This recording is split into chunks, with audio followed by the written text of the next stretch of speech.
भगवान श्री कृष्ण के एक प्रिय भक्त सुदामा जी, जो एक ब्राह्मण थे और अपनी पत्नी के साथ रहते थे एक नगर में सत्या के साथ। सुदामा जी को वेद वेदांत पूरा कंठस्थ था, बहुत वैराग्यमान थे, अयाचित वृत्ति से रहते थे। जो मिल जाए तो बस मिल जाए, नहीं तो ऐसे ही दिन गुजार देते थे। धनहीन थे, पत्नी भी उनके बिल्कुल अनुकूल, जैसी पत्नी होनी चाहिए। नहीं तो पत्नी की परीक्षा तो तभी होती है पति की गरीबी में, तो वो भी हमेशा उनका साथ दिया उनकी पत्नी ने। तो एक दिन सुदामा जी ने ना अपनी पत्नी से कहते हैं कि द्वारकाधीश श्री कृष्ण मेरे मित्र हैं, हम सांदीपनी गुरु के आश्रम में हमने एक साथ अध्ययन किया है, परंतु अब श्री कृष्ण तो इतने बड़े अधीश्वर बन गए हैं, वो तो द्वारका में रहते हैं, त्रिलोकीनाथ हैं, लेकिन उनसे मेरा मिलना नहीं हुआ तब से। तो वो सत्या कहती है कि सत्या भी बहुत गरीबी उन्होंने देखी थी, फटे पुराने कपड़े पहनती थी। तो उन्होंने कहा कि पतिदेव, जब साक्षात भगवान हरि आपके सखाए तो हम लोग ये फटे चिथड़े कपड़े भूखे क्यों हम ये ऐसी जिंदगी जी रहे हैं? लोग द्वार पे जाते हैं, भगवान के साक्षात दर्शन करते हैं, धनवान होकर लौटते हैं भगवान के पास से, तो आप भी वहां जाइए एक बार।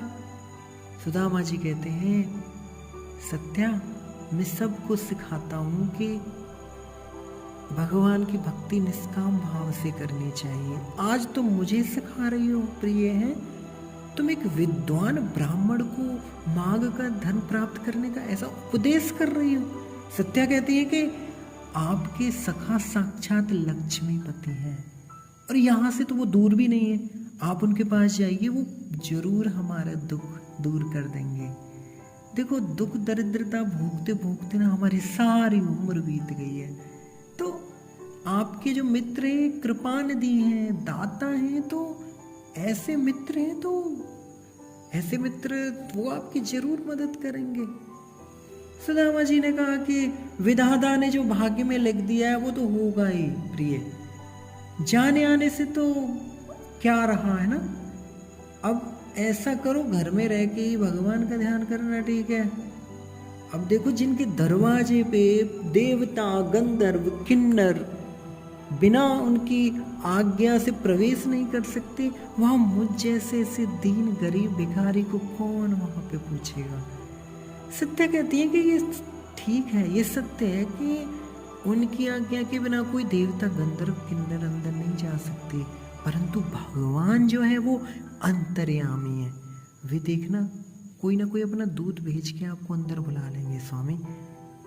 तो ब्राह्मण फिर कहते हैं कि मेरी बात सुनो सत्या, श्री कृष्ण मेरे दयालु मित्र हैं, परंतु देखो, विपत्ति के समय ना धनवान मित्र के घर जाना उचित नहीं है ना। अब इतने दिनों से तो हम मिले नहीं है आपस में, है ना, मैं उनसे क्या बोलूँगा है। जो व्यक्ति लोभ से रहित प्रेम करता है वही असली प्रेम होता है, मांगने पर प्रेम नहीं होता। जब हम कोई वस्तु मांगते तो वहाँ प्रेम नहीं राज करता। तो फिर क्या हुआ, सत्या ने उनको समझा ही दिया कि आप जाइए, आप कैसे भी आप उनके दर्शन करें, कुछ नहीं मांगना होगा, आपने कुछ नहीं मांगना, वे भगवान अपने आप आपको दे देंगे।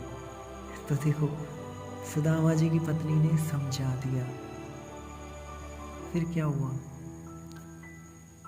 अब उनके पास देने को कुछ नहीं है सुदामा जी के पास, तो वो सोच रहे हैं कि कुछ तो मुझे उनको उपहार देना पड़ेगा भगवान को, नहीं तो भगवान बिल्कुल ही गरीब समझेंगे, है ना।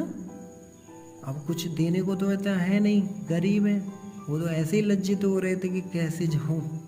तो उनकी पत्नी ने ना दूसरे घर से लाके 4 मुट्ठी तंदुल जो चिवड़ा होती है वो मांग के लेके आई और एक पुराने कपड़े में बांध के उन्होंने सुदामा जी को दे दिया। सुदामा जी जो है अपने मैले कपड़े जो थे उनके मैले कुचैले उन्होंने पहना अपने शरीर पे, चिवड़ों को भी एक कपड़े में रखा और उनका दुर्बल शरीर तो हो ही रहा था पूरा। तो धीरे धीरे श्री कृष्ण जो है वो उनके द्वारका की तरफ वो चल दिए।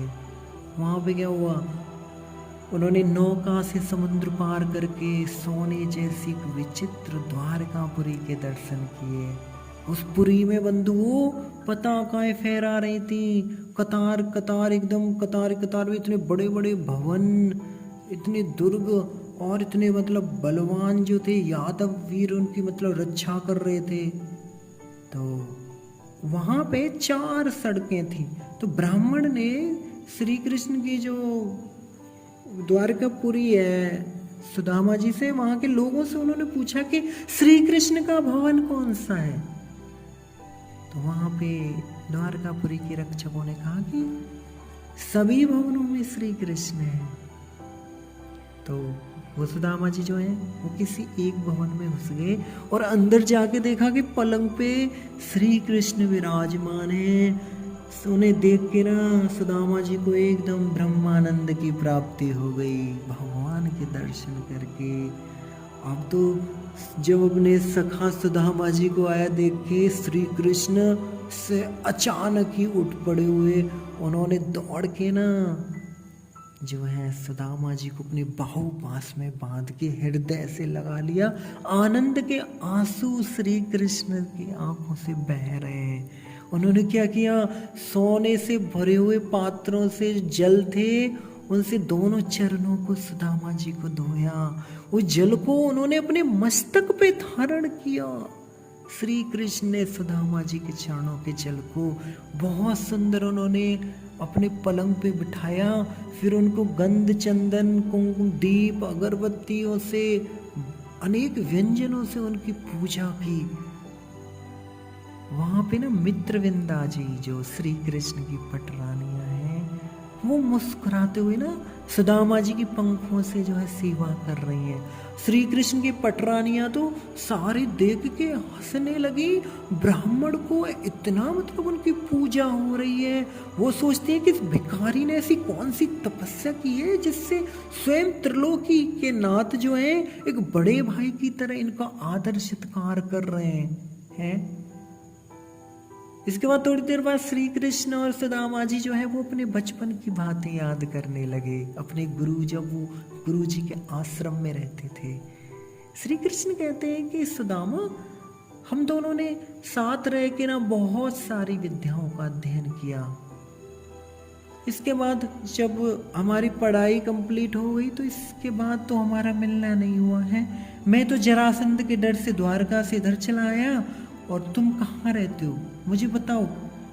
और तुम्हें याद होगा ना एक दिन जब गुरुजी की पत्नी, मतलब जो गुरुजी की पत्नी थी सांदीपनि गुरुजी की, उन्होंने हमें आज्ञा दी थी कि लकड़ी लाने के लिए जाओ। हम लोग भयंकर वन में गए थे, वहाँ पे इतनी वर्षा, इतना तूफान आया कि सारे चारों तरफ जो है अंधकार ही अंधकार छा गया है ना, जल ही जल हो रहा था। तो फिर क्या हुआ, हम वहीं पे मतलब रात भर हम वहीं पे ठंड में मतलब सिकुड़ते रहे। जब दिन हुआ था तो सांदीपनि गुरुजी ने वन में आके हमें ऐसे ठिठुरे हुए थे ना, तो गुरुजी की आंखों में भी आंसू आ गए थे। उन्होंने हम सबको जल से निकाला था और जमीन पे लाके कहा था कि मेरे बच्चों, तुमने मेरी आज्ञा का पूर्ण पालन किया है, तुम्हारा कभी भी समाज कोई अनादर नहीं होगा, और तुमको जो है सारी तुम्हारी अभिलाषाएं पूर्ण हो जाएंगी। वेद पुराण शास्त्र सारे तुमको कंठस्थ हो जाएंगे। तभी तो आज सुदामा हम उस गुरु जी की कृपा से हम इतने सुखों से परिपूर्ण हैं। तो सुदामा जी क्या कहते हैं, प्रभु आप तो देव हो, सबके गुरु आप हो, कोटि कोटि ब्रह्मांडों के आप नायक हो, तुम तो लक्ष्मीपति हो हैं। तो थोड़ी देर बाद वो जो सुदामा जी जो चिवड़े लेके आए थे, वो उन्होंने चिड़वेड़े नहीं दिए श्री कृष्ण को। जो चिवड़े थे वे तो बेचारे मुंह नीचा किए बैठे हुए हैं, लेकिन जो भगवान है वो तो सर्वात्मा है, सबके कारण जानते हैं भगवान। भगवान समझ गए कि ये ब्राह्मण धन का इच्छुक नहीं है, ये केवल मुक्ति के लिए मेरा भजन करते हैं। इनकी जो दुखी पत्नी है, जो पतिव्रता पत्नी है, वो धन की अभिलाषा रखती है। तो अब इनको तो मैं धन नहीं दे सकता, तो इनकी पत्नी को ही दे सकता हूँ, क्योंकि धन की इच्छा उसको है। तो वो सोचते हैं श्री कृष्ण के ये मेरे लिए ना कुछ चिवड़ा लेके आया है, तो अब लज्जा के मारे बेचारा दे नहीं रहा है, तो मैं खुद ही मांग लेता हूँ। उन्होंने क्या किया, मित्र घर से मेरे लिए क्या उपहार लेके आए हो? प्रेम का दान तो अणु मात्र होने पर भी बहुत महान होता है।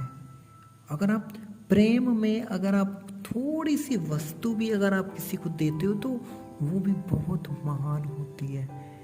तो भगवान कहते हैं कि जो भक्त मुझे प्रेम पूर्वक पत्रम पुष्पम फलम तोयम, पत्र पुष्प यानी कि फूल भी मुझे प्रदान करते हैं तो मैं उसे स्वीकार कर लेता हूँ।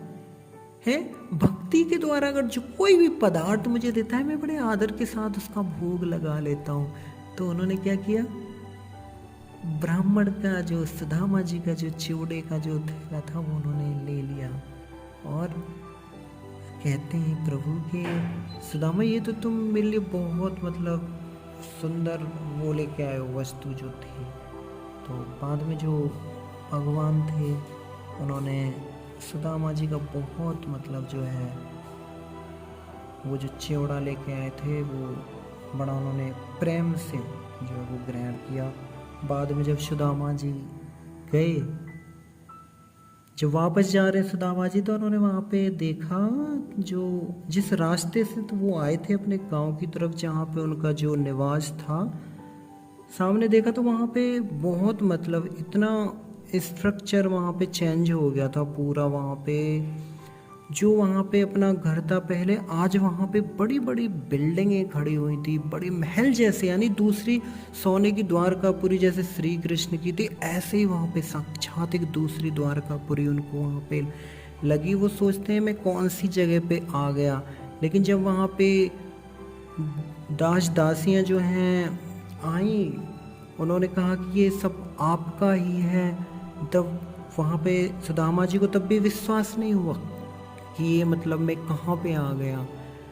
तो वहाँ पे जब उनकी पत्नी आई, वो भी उन्होंने इतना श्रृंगार, उनके साथ दास दासियाँ, तो बाद में उन्होंने बताया कि स्वामी ये सब श्री कृष्ण की ही इच्छा से हुआ है। तो सुदामा जी भी वहाँ पे समझ गए कि ये सब जो है भगवान की ये कृपा है।